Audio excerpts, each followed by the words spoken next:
হুগলিতে গ্রেফতার বিজেপি নেতা অভিজিৎ মজুমদার। ঘটনা প্রসঙ্গে জানা যায়, সপ্তগ্রাম বিধানসভার অন্তর্গত মহানাদ অঞ্চলে একটি পুজো চলাকালীন তৃণমূল ও বিজেপি কর্মীদের মধ্যে প্রথমে বাকবিতণ্ডা হয়, তারপর ঘটনা মারধর পর্যন্ত গড়ায়।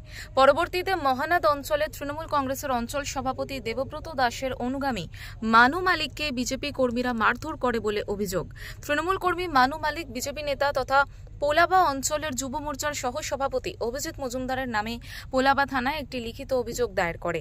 মনু মালিকের লিখিত অভিযোগের ভিত্তিতে পোলাবা থানার পুলিশ পোলাবা অঞ্চলের যুব মোর্চার সহ সভাপতি অভিজিৎ মণ্ডলকে গ্রেপ্তার করে শুক্রবার চুঁচুড়া আদালতে পেশ করে। যদিও তৃণমূলের পক্ষ থেকে এটি অরাজনৈতিক ঘটনা বলে জানানো হয়েছে। গত শুক্রবারে মহানাদ দক্ষিণ পাড়ায় একটা শনি পুজো উপলক্ষে বাউল ছিল। সেখানে রাত্রিবেলা মানু মালিক বলে আমাদেরই একজন কর্মী যায়, তাকে ওই অভিজিৎ বলে ওদের কি কোন মোর্চার কি সভাপতি নাকি আমি জানি না, সে মারধর করে। তার পরিপ্রেক্ষিতে মানু থানায় কমপ্লেন করে, পুলিশ অ্যারেস্ট করে। এটার সাথে রাজনৈতিক কোনো সম্পর্কই নেই, আর আইনের কাজ করবে। অপরদিকে বিজেপির অভিযোগ, এর সঙ্গে যদি রাজনৈতিক কোনো সম্পর্ক নাই থাকে তবে মানু মালিক তৃণমূলের প্রতিনিধি হিসেবে থানায় অভিযোগ করলো কেন? এছাড়া বিজেপি নেতার আরও অভিযোগ, লোকসভা নির্বাচনের পর থেকে থানা তৃণমূলের হয়ে কাজ করছে। মানুটাকে পাড়াগত যদি বিষয় থাকতো তাহলে তৃণমূলের প্রতিনিধি হিসাবে থানায় গিয়ে অভিযোগটা করলো কেন?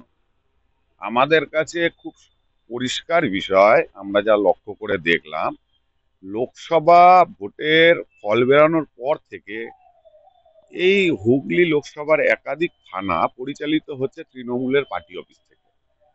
আর তার ফলগুলো আমরা ঠিক এইভাবে আমরা দেখতে পাচ্ছি। ন্যূনতম তর্ক বিতর্ক হয়েছে সেখানে, এই খুনের খুনের আশঙ্কা বোধ করছে এই রকম ধারা দিয়ে আজকে আমাদের কার্যকর্তাদের কোর্টে পাঠানো হচ্ছে। এই ঘটনার পূর্ণাঙ্গ তদন্ত শুরু করেছে পুলিশ। হুগলি থেকে সুনন্দা দত্তের রিপোর্ট, ওঙ্কার বাংলা।